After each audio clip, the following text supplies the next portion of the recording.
샬롬. 오늘도 하나님의 말씀을 하루 시작하는 여러분들에게 하나님의 은혜와 평강이 충만하게 넘치시기를 바랍니다. 2020년 코로나19로 인해서 참 많은 것들이 변했습니다. 전문가가 아니더라도 충분히 예측할 수 있는 상황이지만 긍정적인 것이든 부정적인 것이든 코로나19로 인해서 앞으로 우리 사회는 점점 더 많은 것이 빠르게 변화될 것입니다. 그런데 이 세상에 유일하게 변하지도 않고 사라지지도 않는 분이 있죠. 그것이 누구십니까? 바로 하나님, 그리고 그분의 사랑입니다. 하나님의 변함없는 사랑 앞에 우리는 오늘 하루를 어떻게 살아가야 되는지 한번 살펴봐야 됩니다. 먼저 오늘 본문 말씀 1절을 보니까 우리는 하나님을 우러러 봐야 됩니다.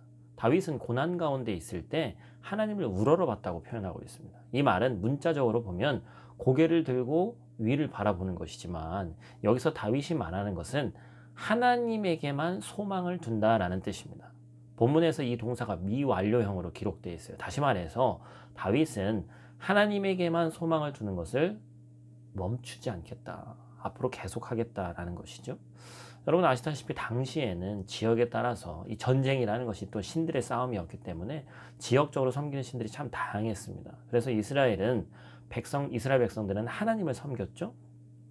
그런데 이방 신인 바알도 섬기고 아세라라는 신도 섬겼습니다. 왜 그렇습니까? 지역에 따라서, 또한 어떤 문제에 따라서, 상황에 따라서 이 일을 해결해 줄 수 있는 신들이 나눠져 있기 때문에 그렇죠. 그런데 다윗은 그렇게 하지 않았습니다. 문제가 어떻든지 상황이 어떻든지 간에 하나님이 모든 것을 하실 수 있다는 것을 믿고 알고 있던 사람이었죠.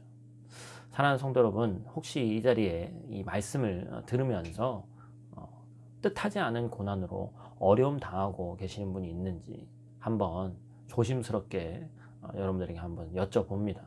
하루아침에 일군 사업이 여러 가지 너무 힘든 가운데 닿는 것도 있고, 지금 프라하도 마찬가지고 한국에도 그렇고 자영업자들이 너무나도 힘든 가운데 있죠. 시간이 지나도 회복될 기미가 전혀 보이지 않는 상황이 많이 있습니다. 어떤 분들은 건강이라면 자신이 있었는데 어느 날 갑자기 난치병, 불치병 같은 것에 걸린 분들도 있죠. 천년만년 사랑할 것 같은 부부 사이에 아주 작은 것부터 시작해서 균열이 일어나고 관계에서도 오해가 생기고 많은 부분에 어려운 일들이 있습니다. 이제는 정말 고난 끝 행복 시작인 줄 알았는데, 여러분 2020년 시작할 때 우리가 얼마나 기대에 찼었어요. 근데 고난의 끈질긴 시간차 공격에 다시 한번 우리의 인생은 절망하고 낙담할 수밖에 없다는 것이죠. 만약 그렇다면 여러분은 이 인생의 고난 가운데 무엇을 의지하고 있는지 한번 돌아보시기 바랍니다. 어떻게 나한테 이런 일이 일어났을까? 다른 데서 이유를 찾고 남을 탓하고 가정을 탓하고 그러기 전에, 이 절망스러운 현실을 보면서 하나님에게 불평하기 전에 두려움에 사로잡혀 일어나지도 않은 최악의 시나리오를 머릿속에 그릴 것이 아니라 우리가 진정 우러러 봐야 될 분이 누구인지를 깨닫는 것이 중요합니다. 두 번째로 우리는 주의 길을 구해야 됩니다. 고난의 길을 걷다 보면 그러한 상황을 주신 하나님을 때때로 원망하기도 하죠. 저도 마찬가지입니다. 그런데 다윗은 환난의 때에 주의 도와 주의 길을 구했다라고 얘기하고 있습니다.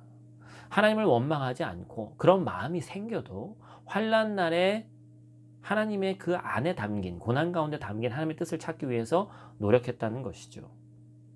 그래서 다윗은 주의 진리를 구하면서 온종일 주를 기다리겠다고 얘기합니다.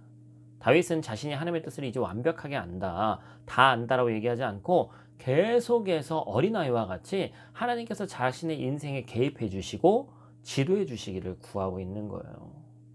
여러분, 예수님에게도 기도할 수 있는 골방 같은 것이 있었습니다. 뭐죠? 새벽 미명에 가셨던 한적한 곳, 새벽에 가셨던 곳, 광야일 수도 있고 그 광야의 또 다른 이름인 사막일 수도 있습니다.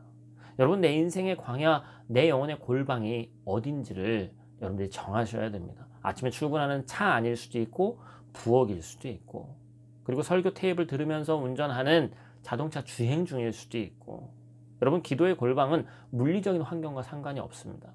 내 영혼이 하나님께만 집중하면 그것이 기도의 골방이 됩니다.